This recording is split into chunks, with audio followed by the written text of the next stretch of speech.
A lot of people want to know, is the DJI Mini 2 still good? You will get this answer in my video, so stick around for the next minutes.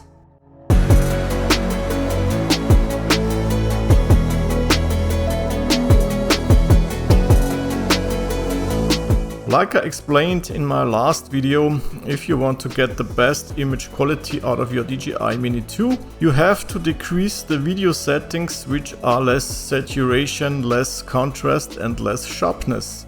And yes, you can get a custom video profile like that also on your DJI Mini 2.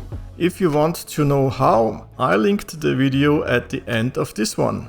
Okay, now you have the custom profile on the Mini 2, but what can you do with it? Well, the custom profile gives you much more room for color correction, and if you are working with LUTs, the result will be also much better.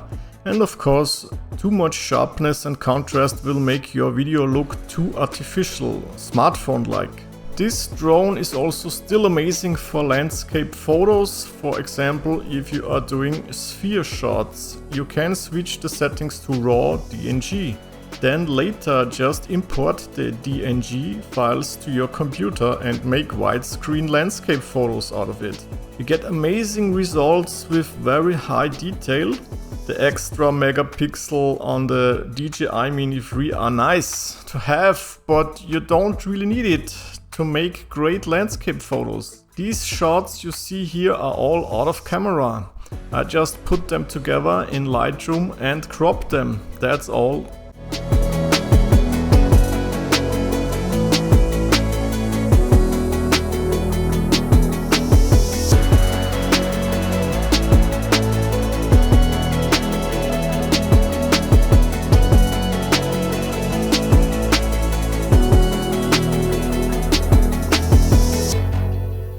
I'm still very impressed what this little drone can do.